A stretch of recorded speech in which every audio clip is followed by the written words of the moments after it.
بسم اللہ الرحمن الرحیم۔ اجماع امت کے مصدر و ماخذ ہونے پر امت اسلامیہ کا اتفاق ہے۔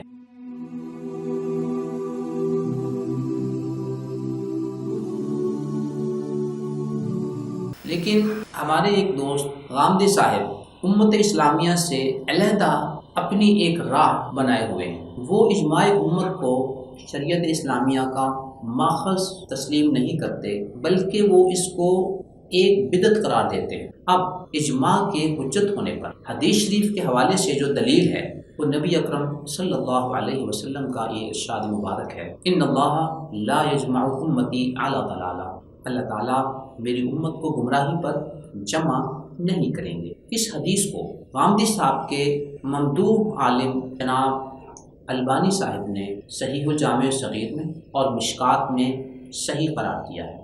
اس حدیث کی بابت غامدی صاحب نے جو موقف اختیار کیا کہ یہ امہات کتب موطا بخاری مسلم میں نہیں ہے، اس وجہ سے کمزور ہے۔ آئیے اب ان کے اس موقف کو ان کی اپنی گفتگو کی روشنی میں پرکھتے ہیں۔ نزول عیسیٰ علیہ السلام کی دسیوں روایات وہ صحیح بخاری اور صحیح مسلم میں موجود ہیں۔ جن تین کتابوں کو وہ امہات کتب حدیث کہتے ہیں ان میں سے صحیح بخاری اور صحیح مسلم بھی ہے۔ جب نزول عیسیٰ علیہ السلام کی دسیوں روایات صحیح بخاری اور صحیح مسلم میں امہات کتب حدیث میں موجود ہیں تو جناب غامدی صاحب کو اپنے اصول کے مطابق چاہیے تھا کہ وہ سر تسلیم خم کر لیتے اور انہیں مان لیتے کہ چونکہ یہ نزول عیسیٰ کی روایتیں امہات کتب حدیث صحیح بخاری اور صحیح مسلم میں موجود ہیں، لہٰذا میں نزول عیسیٰ کو تسلیم کرتا ہوں۔ لیکن شاید آپ کے علم میں ہوگا کہ غامدی صاحب قیامت سے پہلے نزول عیسیٰ علیہ السلام کے قائل نہیں ہیں، اور یہ جو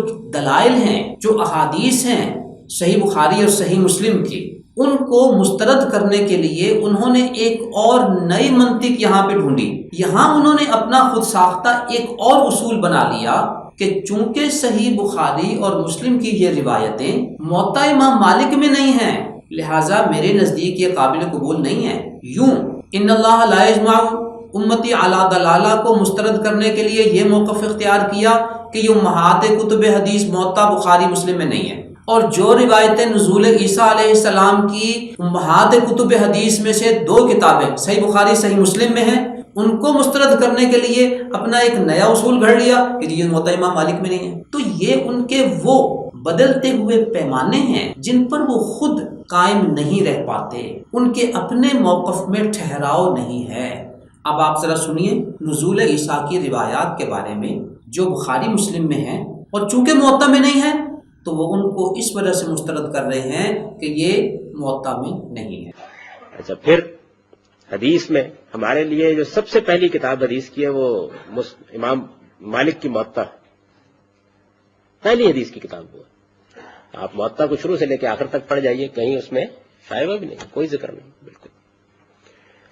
تو موطا بھی بالکل خالی ہے۔ اس کے بعد کی حدیث کی کتابوں میں البتہ سیدنا مسیح علیہ السلام کے نزول کا ذکر آنا شروع ہوا ہے، اور پھر بخاری میں بھی ہے، مسلم میں بھی ہے، ان کتابوں میں ہے جو بعد کے زمانے میں مرتب کی گئی ہے۔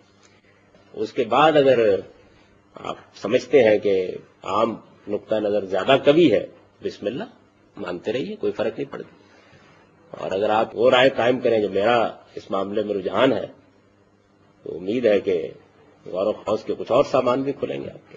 یوں پہلی روایت کو مسترد کرنے کے لیے ان اللہ لا یجمع امتی علی ضلالہ جو موقف اختیار کیا، نزول عیسیٰ علیہ السلام کے بارے میں اپنے اسی موقف کو انہوں نے ٹھکرا دی۔ یوں وہ میڈیا پہ گفتگو کرتے ہوئے بڑے عجیب سے لگتے ہیں، بڑے کانفیڈنس سے، بڑے یقین سے اپنے افکار و نظریات پیش کر رہے ہوتے ہیں، اور اپنے غلط موقف کو اس قوت سے پیش کر رہے ہوتے ہیں کہ جیسے پتہ نہیں اس کے اندر کتنی جان ہے۔ لیکن اگر میں اور آپ تھوڑا سا باریک بینی سے ان کے افکار و نظریات، ان کی گفتگو، ان کے اصولوں کو پرکھیں تو میں اور آپ یقیناً اس نتیجے پر پہنچیں گے کہ ان کے موقف میں، ان کے اصولوں میں کوئی جان نہیں ہے۔ لہٰذا ان کے بیان کردہ افکار سے ہمیں احتیاط برتنے کی ضرورت ہے۔ اللہ تعالیٰ ہمیں امت اسلامیہ کے ساتھ قائم و دائم رکھے، ان سے وابستہ رکھے، اور 15ویں صدی میں ایسے افکار و نظریات جن کے اپنے اندر تضاد اور ٹکراؤ موجود ہے،